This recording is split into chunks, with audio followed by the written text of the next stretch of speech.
It's Entertainment Schmig. And it's brought to you by Plaza Motors. Gwen Stefani's new breakup song, Used to Love You, could be the second coming of No Doubt's biggest album, Tragic Kingdom. She talked about it recently in an interview. It's weird because Used to Love You came out the exact same week as the 20-year anniversary of Tragic Kingdom, and it just, to me, is like, what are the chances of that? You planned it. Obviously, I would consider it a breakup record. I only had 2 boyfriends. I wrote 2 records. It just makes me believe in God and my journey, and my cross to bear was to, go through these heartbreaks and, write these songs and help people, and I'm exhausted talking about it. Oh, yeah. Your cross to bear. You were married for 13 years. It's not like it was 13 years of unhappiness. I'm not sure that God is, really worried about your marriages, Gwen. He's got some other troubles in this world. As far as her new relationship with Blake Shelton, she tries to clear that up, too. I never said nothing about being in a new relationship. I never said nothing. That means you did say something. Grammar police are here. Woo, woo, Yeah. woo. 20 years apart. Tragic Kingdom, written about her No Doubt bandmate, Tony Kanal. They did for a long time, and that whole album was about him. And then they still toured together. How uncomfortable is that? Right. And he's playing these songs. Yeah. Hey, she gave him a good life for a while, Yeah, right. touring with that band. Kim Kardashian just tweeted that she's 52 pounds up and still has 6 weeks to go in her pregnancy. She said, I've got my work cut out for me. Apparently, with their first baby, Northwest, she gained 50 pounds. So her son, she's gaining even more weight. He's due, by the way, the son of Jesus on Christmas Day. Wow. Can't make this up. Speaking of the Kardashians, Kendall Jenner made her Victoria's Secret fashion show debut last night. Looked cute. Gigi Hadid also on the runway for the first time.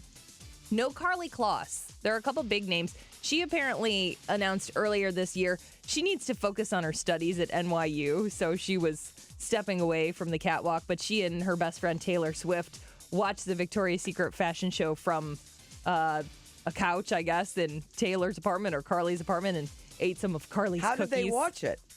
If they just taped it? Oh, I guess they're going to watch it next month. December 9th. They just CBS. got together to practice They watch. might have Did they have a special feed? maybe closed circuit. You're making stuff up now. Yeah, I know. All right. But there was a St. Louisan in the fashion show. Can I guess who it is? Yeah, Rick Edlund.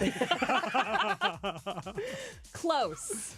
Devin Windsor of St. Louis. She was an MICDS grad, graduated in 2012. I love this. She was discovered by photographer Susie Gorman, Oh, really? Oh, man. who photographed all of us, by the way, and I don't know why we weren't plucked out. Because we weren't plucked. She was big on the eyebrows. Oh, she said my eyebrows were too big. Hurt me just a little Yeah, bit. but now big eyebrows are in. I know. I was ahead of my time.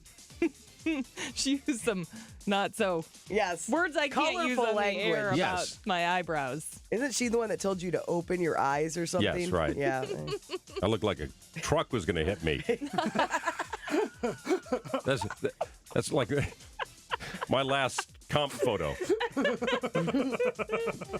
By the way, I've been combing through all the pictures from the fashion show last night, and I will have those up, including pictures of Devin and all the girls online soon at y98.com.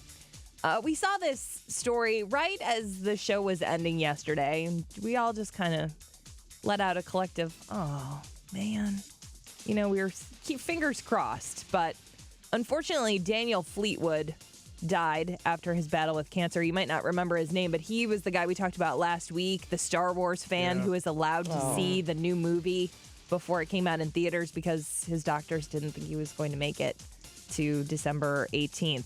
By the way, Ken Jennings, remember the big Jeopardy winner? I saw this. He tweeted an See his inappropriate tweet. It's not his first inappropriate tweet this year. He's missing some empathy gene. He's brilliant, but he is disconnected from emotions, I think. He said... So you're saying he's a sociopath? Maybe. Isn't that the definition? Yeah, I think so. It is. Thank you. Our staff psychologist, Courtney Landrum. He I know a few. tweeted, it can't be a good sign that every fan who's seen the new Star Wars movie died shortly thereafter. Oh, that's awful. Ken. Really?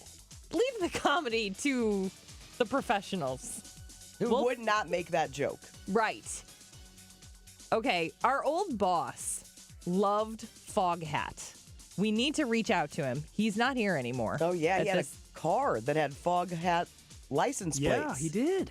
Yeah, I didn't realize. I thought you were joking around about that, and I laughed about it on the air. Like, who likes Foghat? And then he came in later and said, I do. I was like, oh. You're my boss.